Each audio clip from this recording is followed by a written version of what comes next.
Hi, my name is KT, and today I'm going to do an update video for you. I know MCS have not put a video in a while, so today hopefully I can bring you up to date on the project that we're currently working on. And the first item I'm going to show you is this double magazine clamp. It's really simple. We have a block in the center, a screw on each side, secured together, and now you have a double mag.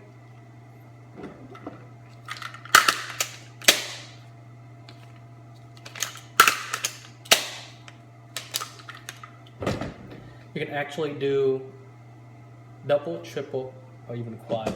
It's really simple. You just take out the screw and then replace it with a longer one. You put your second mag in, you put a spacer in between, you add the third one back on, put a longer screw in, and then grab your wrench, and then secure together, and now you get yourself a triple mag.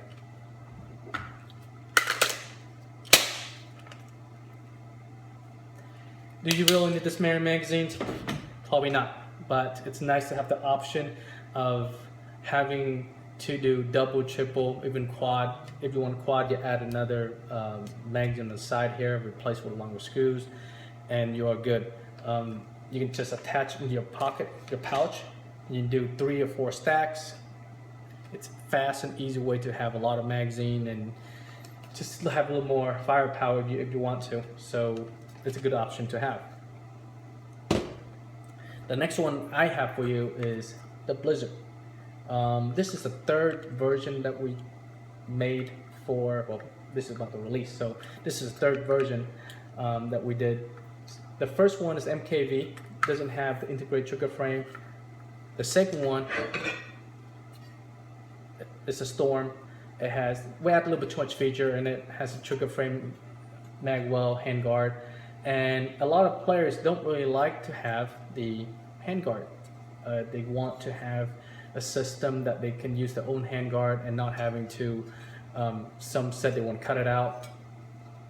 Somebody told me, I think Jarvis Garcia, he said he's going to cut it out, so I don't know if he actually got one and cut it out, but we listened to the players and they actually want a version that doesn't have a handguard. So this one, we did just that. Really simple for you to actually service, repair, change. You can see how easily take a magwell off. From here, you can simply take it out, barrel, upgrade, among other things. That's nice about this this version. So this is the 3rd version that we did. It's actually allow us to make a lot of corrections that we've done in the past. Add feature in where necessary, and then remove feature out that's unnecessary. So make it clean, easy for you to service, repair, installation, everything about it. It's a huge improvement, and I think we'll get it right this time, hopefully. This particular model here, I actually have a respawn trigger added on there. This is the Tipman system. So with this conversion kit, of course, this is a Tipman 98 conversion kit. So any Tipman 98 variants, you just gut the internal out, transfer all the component into this body, and you can have yourself a mag-fed marker. So let me show you how the respawn trigger works here.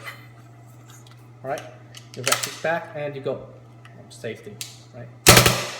So every trigger pull depends on your setting, and you have like, I think 3 shot, 4 shot there. When you pull a trigger, the piston there push your finger out, and naturally your muscle pull it back. So that's why you get that cycle. So basically, this is your full auto. That's it. Really nice. I really like how the robust the system is. Simple to service and repair. The next one I have for you, continue on with what players were talking about, customizable. This is the a mil-spec handguard added onto the Blizzard there. And you know, because of your inputs, I made this barrel nut adapter. So basically allow you to use any mil-spec handguard. Just attach on, and you can use Choi, Noveski, any mil-spec handguard out there. You can actually attach it on, and it looks really nice. We made sure that the rails, see how the rails nicely flush alignment. That's real important because some of the system out there that previously the alignment's off. I mean, your handguard is here and then your rails here, or vice versa. It looks terrible. That's why now we're able to put this and integrate that in there, so you can have more versatility when you customize and upgrade your markers. This particular model here is actually number 6. Serial number 6 is going out to my buddy Courtney Cruz of Fire Team Phoenix in Arkansas. Hopefully you enjoy, buddy. The next one I got, it's this is the bolt. This is the bolt upgrade trigger system. You can see that it's kind of shiny. So this is the pre-production.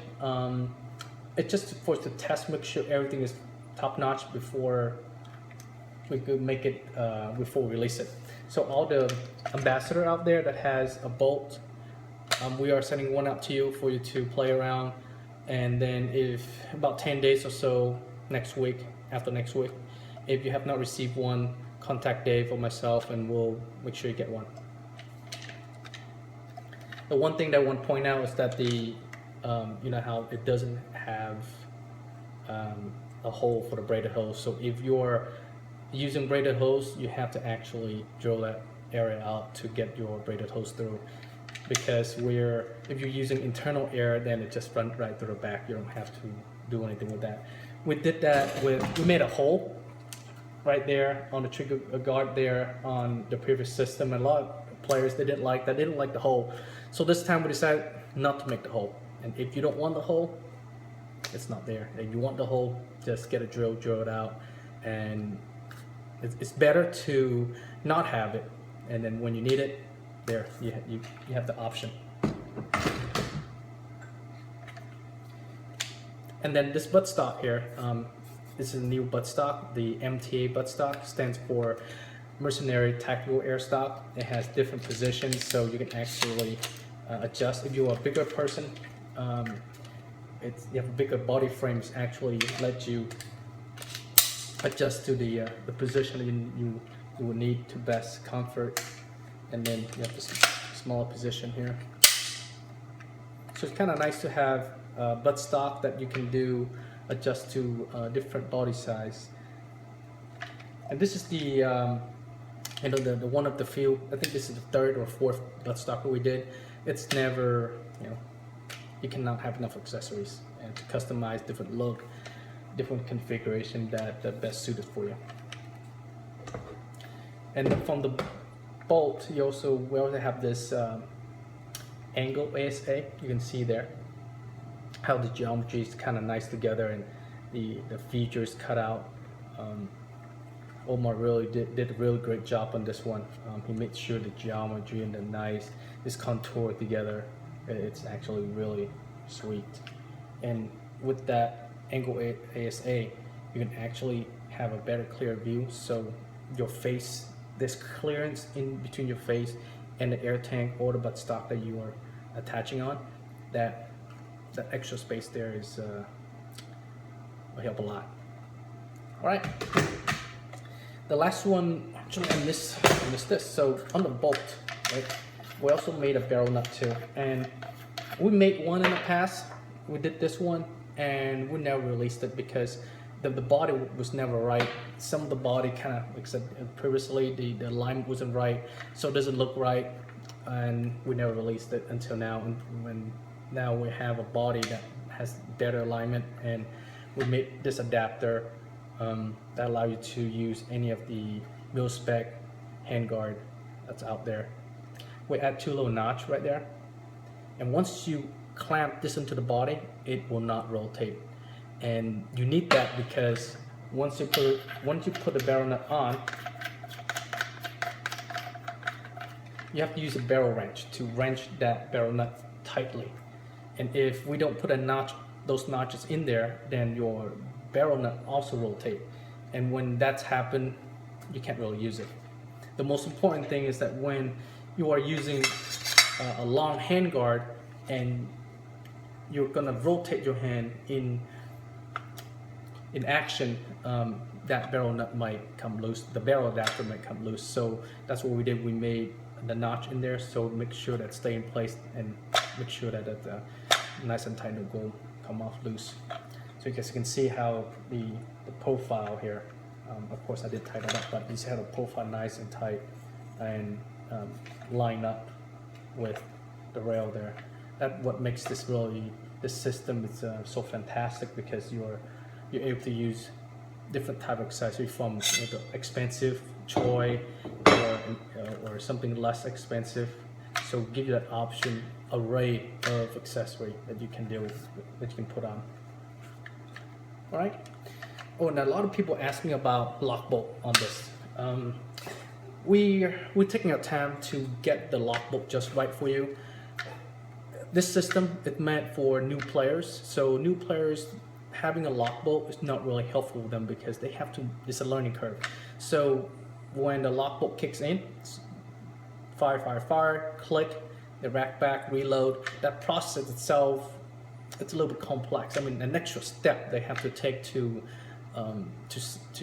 do a loading cycle, instead of just dump and then go, or reload and go. So we're making a lock bolt system that able to lock out. So when you don't need it, you can turn it off. You can do your dry fire, you can do normal mag change, and when you do need it, then you can turn it on. So that way new players can overcome that, get used to it, and then when they need the feature, all they have to do is just turn it on, and they have a lock bolt system that's able to prevent chops. So let me show you how that the system works. All right, this is the design. You can see that this is the lock bolt itself. This is how it works. It moves up and down based on if you have projectile in the chamber or not. Assuming that you have a round in the chamber, it opens, and then the bolt will fire cycle through. And if you don't have round in the chamber, this thing close and prevent any firing cycle to happen. Open, and then there is a trap door right here that open and close. In the open position, it stays here, and you can slide this forward, locking this into place, and then the bolt cannot, the lock bolt does not cycle anymore. That way, what happens is you allow your system to, it does both, so you can do on or off based on the users and what they're doing.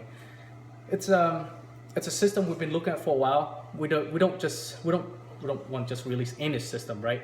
We want to design a product or a system that works to solve a problem for the players, not just make it and then here, but we want to make sure it's well thought and get it right.